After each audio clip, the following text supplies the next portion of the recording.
Pinag-aaralan rin ng pulisya ang posibleng pagkansela sa lisensya ng mga baril na pagmamayari ng pangalawang pangulo. Pagpasok ng attack submarine ng Russia. Hindi pa ngayon masabi ng Armed Forces of the Philippines kung may kinalaman ba ang China sa pagpasok ng attack submarine ng Russia nito lang kamakailan sa teritoryo ng Pilipinas. Ayon naman sa Philippine Navy, may posibilidad na matagal nang nasa bansa ang naturang attack submarine. November 28, araw ng Huwebes, namataan ng Western Command ang isang Russian attack submarine sa layong 18 nautical miles sa western portion ng Occidental Mindoro. Matapos patanggap ang naturang report, agad na dineploy ng Philippine Navy ang kanilang assets upang i-monitor ang sitwasyon at para masigurong seguridad ng teritoryo ng bansa. Araw ng linggo naman, nakaalis na sa teritoryo ng bansa ang nasabing submarine. Sa isang pulong balitaan araw ng Martes, ipiniliwanag ng Philippine Navy kung bakit lumipas pa ang ilang araw bago isinapubliko ang naturang insidente. Ayon kay Rear Admiral Roy Vincent Trinidad, tagapagsalita ng Philippine Navy for West Philippine Sea, na kaya hindi nila ito ibinalita ay dahil hindi muna nila nilubayan ang nabanggit na submarine hanggat hindi ito nakakaalis sa Exclusive Economic Zone o EEZ ng Pilipinas. It is because this was a continuing operation. We monitored, we shadowed, we escorted the submarine from 80 nautical miles west of Lubang Island all the way up to the outer boundaries of our EEZ up north. Hence, the report only came after the operation. Sinabi ng opisyal, ito anyang kauna-unahang pagkakataon na mayroong submarine na pumasok sa bansa nang hindi nila alam. Yes, it is the first time. Hence our surprise, our alarm, why there was a submarine in our EEZ. Previously, we have had submarines conduct port calls, but these had all the diplomatic clearances and arrangements prior to their arrival. Dagdag pa ni Trinidad, base sa kanilang ginawang radio challenge, lumutang ang submarine ng Russia para daw magpagasolina. We challenged the submarine and they responded appropriately. They mentioned that they came from Kota Kinabalu for an exercise with the Royal Malaysian Navy and were headed to Vladivostok, Russia. The context of the situation is most likely they were there to receive fuel, to charge their batteries, in as much as a Kilo Plus is a diesel-electric submarine, or probably to do some minor repairs for whatever the arrangement they incurred. Sinabi rin ng opisyal na dahil nakita na nila ang submarine ng ito'y lumutang, malaki anyang posibilidad na matagal na itong nasa teritoryo ng Pilipinas. We detected the submarine when it was surfaced. Anything is possible before we detected the submarine while it was still submerged.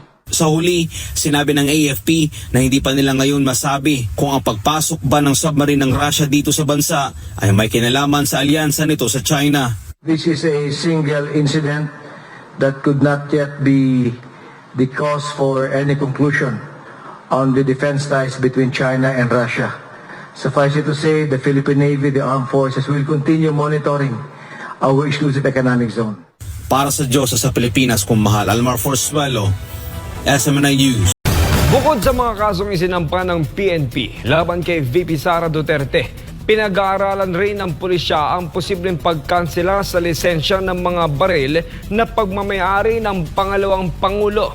Kaugnay pa rin ito sa mga nakaalarma umanong pahayag ni VP Sara laban kay Bongbong Marcos Jr., asawang si Liza Marcos at si Martin Romualdez. Si Paul Montibon, Soul Report! Tila ayaw pa rin tumigil ng Philippine National Police sa paghahabol ng asunto laban kay Vice President Sara Duterte. Sa pulong balitaan sa Campo Crame, kinumpirma ni PNP spokesperson Police Brigadier General Jean Fajardo na sinisilip na rin ngayon ng PNP ang mga pagmamayaring baril ng Vice Presidente kung may kaukulang dokumento ang mga ito gaya ng lisensya at rehistro. Posible kasing matanggalan ng lisensya ng baril at ang karapatan na magmay-ari si Vice President Sara, depende pa nila sa kalalabasan ng ginagawang investigasyon sa mga isinampang kaso ng PNP-CIDG laban sa pangalawang Pangulo.